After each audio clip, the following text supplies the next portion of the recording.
Hi అండి. అందరికీ నమస్కారం. Welcome to my channel. ఈ వీడియోలో ఇప్పుడే అందిన వార్త ఏపీ రాష్ట్ర ప్రభుత్వ పెన్షనర్లకు మొహరం కానుకగా అంటూ అప్డేట్ రావడం జరిగింది.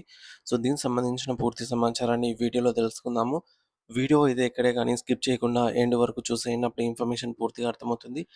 అలాగే వీడియో చూస్తున్న ప్రతి ఒక్కరు లైక్ చేయండి ఫ్రెండ్స్. ఈ వీడియోని తోటి పెంచిన మిత్రులతో అయితే షేర్ చేయండి. కొత్తగా మన ఛానల్ చూస్తున్న వారు ఇంకా ఎవరైనా సబ్స్క్రైబ్ చేసుకోకపోతే వెంటనే మన ఛానల్‌ని సబ్స్క్రైబ్ చేసుకోండి. సబ్స్క్రైబ్ చేసుకోవడం వల్ల నేను చేసే ప్రతి ఒక్క వీడియో మీ వరకు రీచ్ అవుతుంది. ఇక ఆలస్యం చేయకుండా వివరాల్లోకైతే వెళ్ళిపోదాము. ఫ్రెండ్స్ ఇక విషయానికొచ్చినట్లయితే మన దేశంలో లేదా రాష్ట్రంలో తమ జీవిత కాలమంతా గూడా ఎంతో నిబద్ధతతో, అంకితభావంతో ప్రభుత్వానికి సేవలందించినటువంటి ప్రస్తుత రిటైర్డ్ ఉద్యోగులందరికీ ఇది ఒక శుభవార్త అనే చెప్పవచ్చు. సాధారణంగా ఒక ఉద్యోగి తన యవ్వన కాలాన్ని మొత్తం ప్రభుత్వ యంత్రాంగంలో భాగస్వామిగా ఉంటూ ప్రజలకు సేవ చేయడంలోనే గడిపేస్తారు. మరి అలా దశాబ్దాల పాటు కష్టపడి ప్రస్తుతం పదవీ విరమణ పొందిన ఆయా ఉద్యోగులకు మరియు మరీ ముఖ్యంగా వారిపై ఆధారపడి జీవిస్తూ ఉన్నటువంటి వారి కుటుంబ సభ్యులకు ఎంతో అండగా నిలవాలనే గొప్ప సంకల్పంతో ప్రభుత్వం ఒక కీలకమైన నిర్ణయం అయితే తీసుకుంది. కేవలం లో ఉన్నప్పుడే కాకుండా ఉద్యోగం మానేసిన తర్వాత కూడా వారి యొక్క గౌరవప్రదమైన జీవనానికి భరోసా కల్పించడం ప్రభుత్వం బాధ్యతగా అయితే భావించింది. మరి రిటైర్డ్ ఉద్యోగుల జీవితాల్లో సామాజిక భద్రతతో పాటుగా అతి ముఖ్యమైన ఆర్థికపరమైన భద్రతను కూడా కల్పించాలి అనే ఒక సదుద్దేశంతో ప్రభుత్వం ఇప్పుడే ఒక సరికొత్త తాజా ఉత్తర్వులను అధికారికంగా విడుదల చేయడం విశేషము. అయితే ఈ యొక్క ఉత్తర్వులు అనేవి కేవలం కాగితాలకే పరిమితం కాకుండా ప్రతి పెన్షనర్ కుటుంబాల్లో కూడా వెలుగులు నింపేలాగా ప్రభుత్వం రూపకల్పన చేసింది. ఇందులో భాగంగా ప్రతి ఒక్కరూ అర్హత కలిగిన రిటైర్డ్ ఉద్యోగికి సంబంధించి వారి భవిష్యత్తుకు ఎటువంటి డోకా లేకుండా వారు ఎవరిపైనా ఆధారపడకుండా ఉండాలి అనేటటువంటి లక్ష్యంతో దాదాపుగా రూ. 3,00,00,000 వరకు భారీ ప్రయోజనం చేకూర్చేలాగా ప్రభుత్వం ఒక ఊహించని సంచలన నిర్ణయాన్ని ప్రకటించింది. ఇంతటి భారీ మొత్తంలో ప్రయోజనాలు కల్పించడం అనేది గతంలో ఎన్నడూ లేని విధంగా ఒక చారిత్రాత్మక మార్పుగా మనమైతే చెప్పుకోవచ్చు. ప్రభుత్వం తీసుకున్న ఈ యొక్క సాహసోపేతమైన మరియు మానవీయ కోణంతో కూడినటువంటి నిర్ణయం పట్ల రాష్ట్ర వ్యాప్తంగా ఉన్న సచివాలయ ఉద్యోగులు మరియు సిపిఎస్ ఉద్యోగుల సంఘం నాయకులు ఎంతో హర్షాన్ని వ్యక్తం చేస్తూ ఉన్నారు.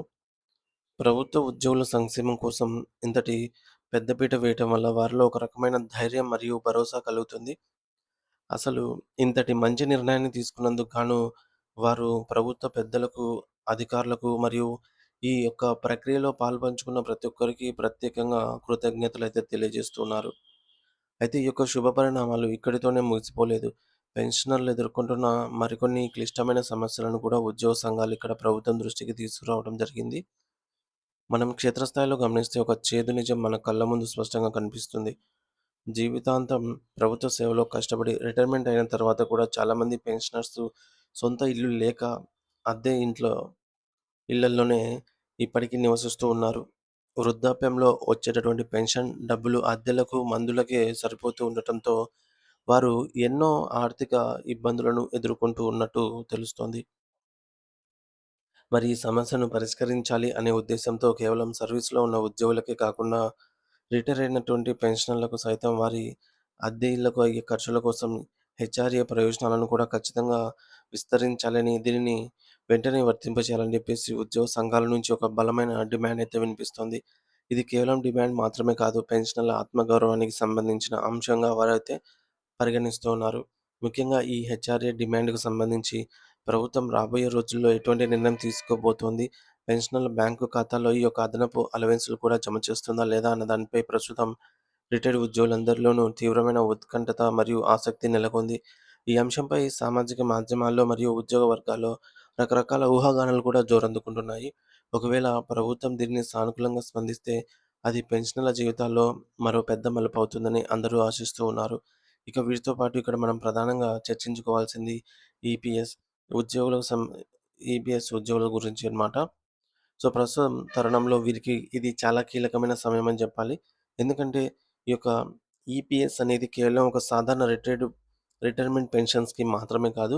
ఇది వృద్ధాప్యంలో ఉద్యోగులకు మరియు వారి తదనంతరం వారి కుటుంబ సభ్యులకు కొండంత అండగా నిలిచే ఒక గొప్ప సామాజిక భద్రతగా పనిచేస్తుంది. పెన్షనర్ల అవసరాలను గుర్తించినటువంటి ప్రభుత్వం ఈ పథకంలో కొన్ని విప్లవాత్మక మార్పులను కూడా తీసుకొని వచ్చింది. గతంలో ఉన్న కఠినమైన నిబంధనలను సవరించి కేవలం 10 ఏళ్ల సర్వీస్ పూర్తయిన వారికి పెన్షన్ పొందే అర్హత కల్పించేలాగా కొత్త నిబంధనలు అమల్లోకైతే వచ్చాయన్నమాట. మరి దీనివల్ల తక్కువ కాలం పనిచేసిన వారికి కూడా ఆర్థిక భరోసా లభిస్తుంది. కాబట్టి ఇది ప్రతి ఒక్క ఉద్యోగి మరియు పెన్షనర్‌కు ఈ యొక్క కొత్త మార్పులను తప్పకుండా వీరైతే గమనించాలి. మరియు ఈ అవకాశాలను సద్వినియోగం చేసుకోవాలని చెప్పేసి నిపుణులు సూచిస్తూ ఉన్నారు. ఫ్రెండ్స్, ముఖ్యాంశాలు చూసుకున్నట్లయితే రిటైర్డ్ ఉద్యోగుల భవిష్యత్తు కోసం ప్రభుత్వం 3,00,00,00,000 వరకు భారీ ప్రయోజనాలను ప్రకటించింది. సచివాలయ మరియు సిపిఎస్ ఉద్యోగ సంఘాలు ఈ యొక్క నిర్ణయాన్ని చారిత్రాత్మకమైనదిగా అయితే స్వాగతించాయి. సొంత ఇల్లు లేని పెన్షనర్ల కోసం హెచ్ఆర్ఏ సదుపాయాన్ని కల్పించాలని ఉద్యోగ సంఘాలు డిమాండ్ చేస్తున్నాయి. ఈపీఎస్ నిబంధనల్లో మార్పులు చేసి 10 ఏళ్ల సర్వీస్ ఉన్న వారికి కూడా పెన్షన్ వర్తింపజేసేలాగా నిర్ణయం తీసుకున్నారు.